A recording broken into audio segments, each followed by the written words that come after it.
Welcome to 1.5 Brains, the podcast where we discuss the good, the bad, and the funny of neurodiversion. Why 1.5 brains, you ask? Well, my co-host, Braden, literally has half a brain.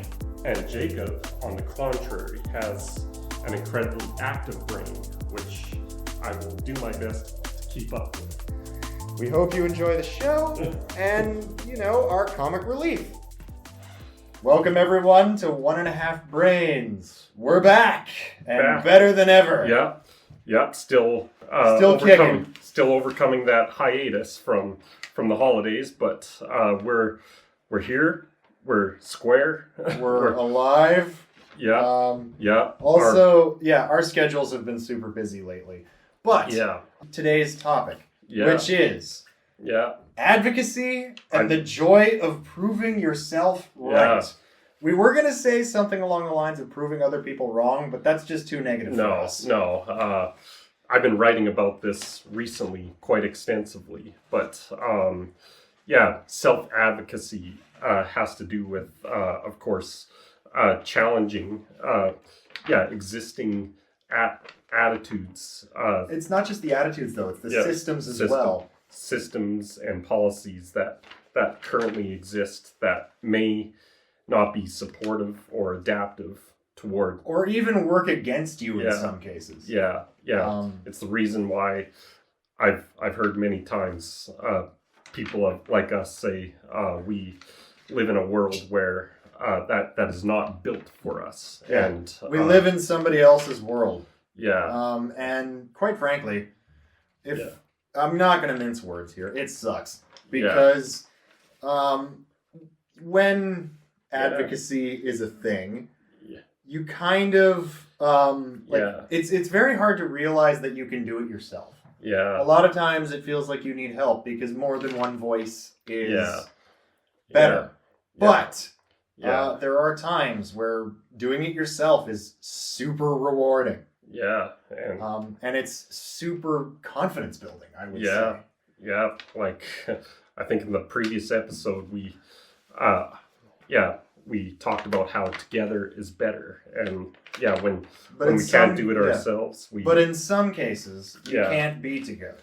And so like if it's something that's specific to you and only you, then self-advocacy comes into it. And when you use your voice to help improve the attitudes, systems, and policies. For example, in the healthcare system, during one of my brain surgeries, my family and I had to, whenever I needed to be hospitalized, we needed to drive 2 hours from Edson to Edmonton. And that's not not significant amount. I mean, a 2-hour drive sometimes in other countries gets you to the border. When you're but when your head is exploding from a brain tumor or a cyst or whatever it may be. I feel like a 2-hour drive is a bit much. During that process, the pediatric neurosurgery team at the Stollery was in communication with my family, giving us pointers on how to manage the pain that I was experiencing. If advocacy what advocacy does is help improve the systems and policies that exist. And you know what's interesting to me, though? And this is kind of a thing for advocacy, right? We're improving the world. But based on that improvement, right? When somebody says they're the best at what they do, there's one problem with that. There's the best is actually a static term. It means you can't improve anymore. This is why I always say we're doing better, not the best. We're doing better, and we're lifetimes. Because better means constant improvement. And learning, of course. when someone says they're an expert at X, Y, or Z, run the other way. Like just start running. Yeah, honestly, folks. While I do trust experts for certain things, if you start claiming you're an expert yourself, then you kind of lose that beginner mindset and that willingness to learn. We're all lifetime students. In some way, shape, or form. Especially when it comes to advocacy, because everyone else is at a different level. Like you and I are used to doing this. We're all at different places in our journey of leading an inclusive life, and the best thing we can do is use our voice and share where we're at, and that we you can't know everyone else's perspective. No one else is like omniscient. You know what I mean? I find it really valuable being able to hear other people's perspectives in where they're at, and that kind of serves as a guidepost for where I can go as far as my journey, and like with self-advocacy, it doesn't happen in a vacuum. Like you can advocate for yourself, along with others. That's where the group advocacy comes in. Collect. When a group is no longer an option, you have to rely on your own skills. And that sometimes can be scary. Oh, it's extremely daunting. But, I distinctly remember when I first entered the workforce. I was working at an organization, just like it was an open history museum. So like out in the open, and for those of you who don't know, I can't tie my shoes. I never really learned how, and. Well, I did, like, my mom tried to teach me. I just couldn't do it for some random reason. Probably because of fine motor control and stuff. But the main thing is, I can't tie my shoes. And then they give me a set of boots with some laces on them. So, that was the first time that I ever really had to advocate for myself. Where I was just like, no, I need these bungee laces. Is that okay? That was the solution. And afterwards, dude, the amount of reward you feel from that. Like I think we were saying this off the mic, off air, that when you put people with disabilities, sorry to use the word, no, it's fine. In this context, we let it slide. In a place where we can succeed.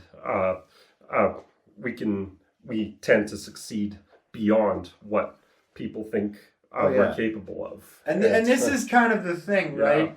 I feel like society and humanity in general has this expectation of disabilities meaning less. But in reality, it's just different. It's not about being less or being more. We're just good at different things for very different reasons. I talk about, I call it the spark within us. Every single one of us has that same spark within us to achieve amazing things. It's that drive. It's that force of nature that causes you to just buckle down and like, let's get down to business. We don't become less human because we're, we have these unique challenges. Like for example, my experience in the workforce. Right. Oh, you were saying biggest challenge. What would probably be two challenges. My cognitive impairment. It takes a long time for me to understand existing policies and processes in the workforce. Like I work in fundraising. Understanding like proper protocol would take you a lot longer than your average human being. And of course, my family comes from they all work in the oil field. So there's been many physical, with I only have the use of your right arm, my right arm. So there's a lot of things that some things I can do, which I focus on, like play to your strength, kids. Shop stuff. But my passion, of course, is in fundraising and in advocacy. Being able to use my voice and let's be real, folks. He's been doing this for a lot longer than I have. Started when I was 12. Well, I mean, you had no choice. You had no choice. I had when I was growing up, obviously, our parents are huge inspirations. Yes. And my mother did a lot of the advocacy for me up until about I want to say the age of like 17, 18, when I realized, hey, I should probably do this myself. And from there, it just kept going. And I haven't looked back since. And it seems, I think... It always takes that one little push. You know what I'm saying? That one little thing where it's just... Our family circles are where we feel we belong. But it's when we go outside our family or our circle of friends... it's those systems that are just not made for us. We need to empower. Adapt. We need to empower ourselves and trust that we have the ability to adapt. Yes. Because no one's going to do it for you. No. And I've said this to a lot of my friends and even my significant other. They're not going to know your opinion if you don't say it. So don't be afraid to say it, but also just expect feedback. And I've said this many times, but advocacy, it does take courage. A lot of it. I remember the first time I did it. It was absolutely terrifying because you don't know how people will react. And most people are fine. But there's always that one bad experience that can ruin it for you.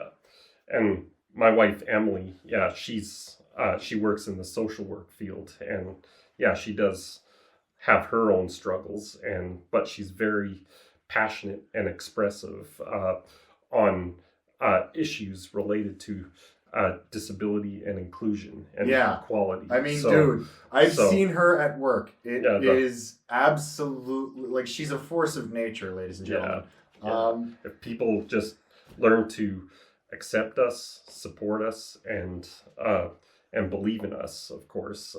That's a really, really interesting thing, is that power of belief. Because even when you don't have it in yourself, there's always somebody out there who believes in you, whether it's a parent, a friend, a guardian, whatever you want to call it. They it just takes one person. And it gives you the confidence to just push forward. And even no matter how minute the forward momentum is, it's still momentum. We're building something big here, and the more, for example, this podcast, the more episodes we put out, even though one episode may inspire a small group of people, but as each group comes kind of out of the woodwork, so to speak, or comes out of the woods, and we do this not only kind of for ourselves. I think it started as to just kind of have conversations like this, but even in the last 3 or 4 episodes, we've seen and actually have had feedback that it's inspiring others. And it makes you feel such an amount of pride. It's fulfilling. And lasting, not to kind of toot our own horns here, but this podcast was started because we were hey, let's have these conversations. And then people are advocating to us for more. And they want to hear more. And it just builds. And, So thank you, dear listeners, for giving us feedback and telling us if we're doing a great job or if we're not. And if there's anything we can improve upon, that feedback is extremely valuable, because we can only get better and plenty left in the tank. There's plenty left in the tank, and there's plenty left to learn. So and actually, lots of work to do. kind of on that point, Braden. Like with self-advocacy and stuff, and you kind of do have to toot your own horn a little bit. So talk about your struggles more in depth, even though it's not always fun to talk about. In some cases, I've seen it actually be traumatic. Yeah. Even for myself. Yeah. Sometimes it's like I don't want to talk about this. Yeah. Like I talk about my experiences.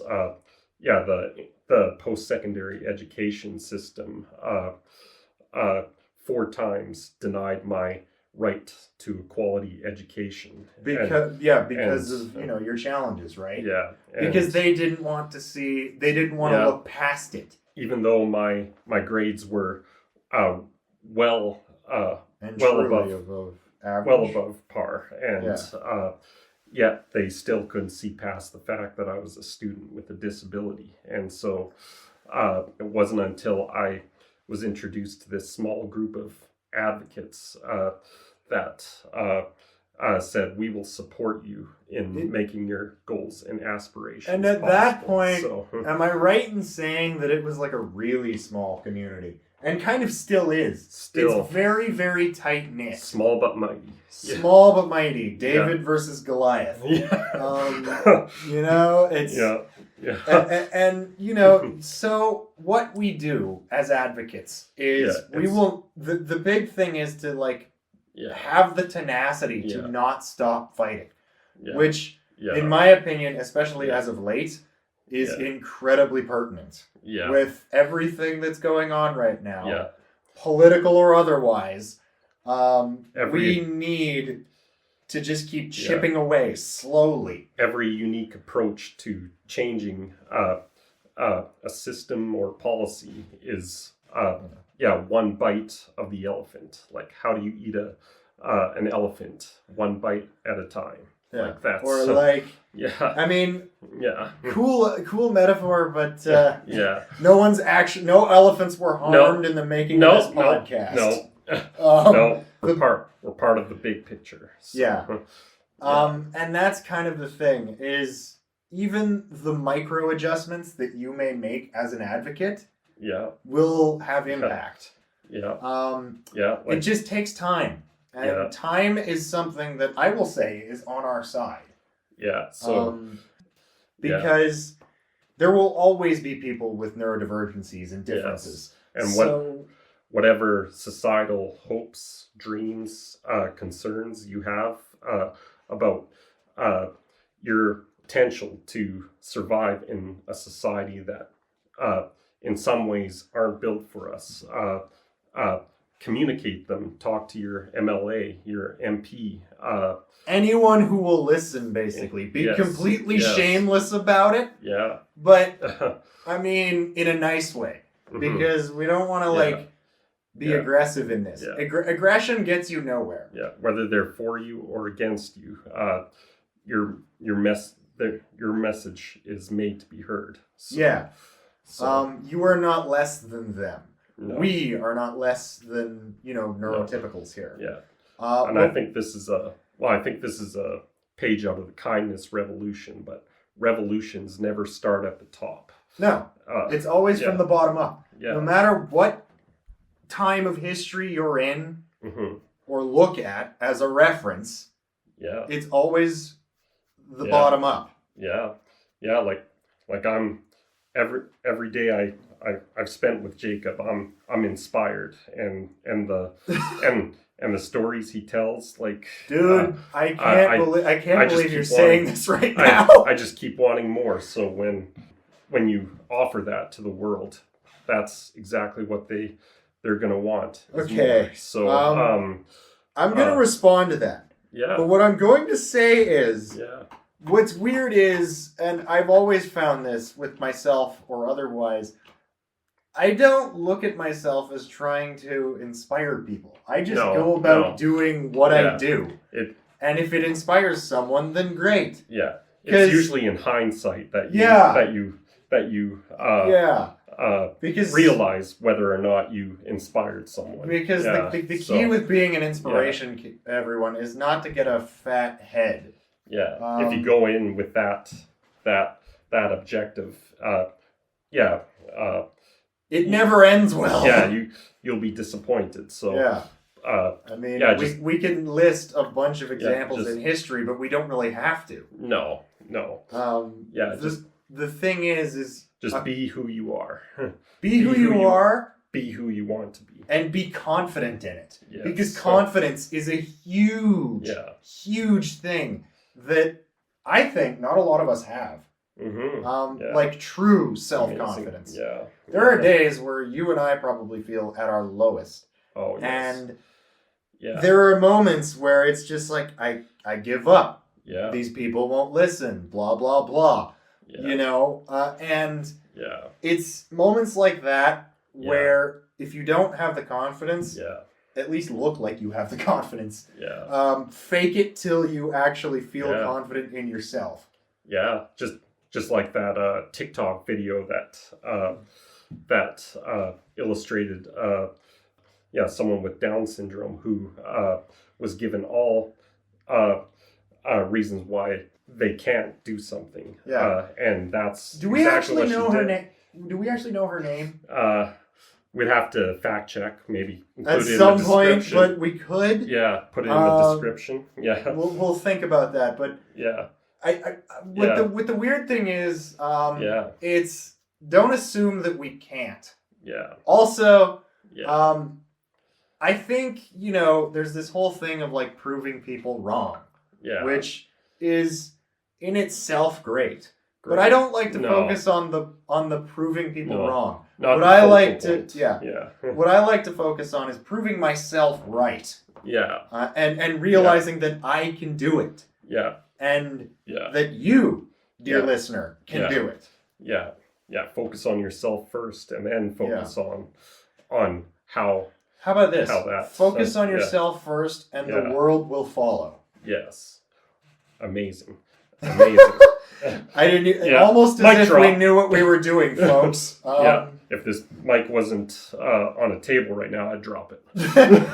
Wrong kind of mic, Braden. But this is exactly what we're getting at here, folks. Is we are unique, and every single unique perspective is valuable. Yeah. So be confident in that uniqueness. Yeah. Don't be afraid to be yourselves. No. Yeah. And I hope, even on your darkest days, like this podcast provides a light of optimism. In some, like we're all, in this dark tunnel, but we're heading towards that light, and we find that light from others. Dude, this is great. This is because we mentioned that last episode, and now it's like, another metaphor that keeps popping up. Yeah, it's oh wow. Yeah, that's how we find clarity to these ideas. And, it's repetition, folks. Yeah. I mean, it may sound like we know what we're doing. Truthfully, I don't think we do. No. We do what we do because we want to. We want to, and we can do it. Yeah. And we always tell ourselves that before every episode. It's like, we can do this. Yeah. It doesn't matter how many views we get or how many, we appreciate them. Yeah. This is the world we imagine. We want a better life for ourselves and for those us around us. Yes. Yeah. And by advocating for that, we're making the world a better place. And okay. I'm gonna say it. I think this is a good spot to kind of wrap things up a little bit. Thank you everyone for listening to 1.5 Brains. the good, the bad, and the funny of neurodiversion. That's all for this month. I think I speak for Braden and I together when I say we hope you enjoyed the episode and continue listening. Thanks again, and see you next month.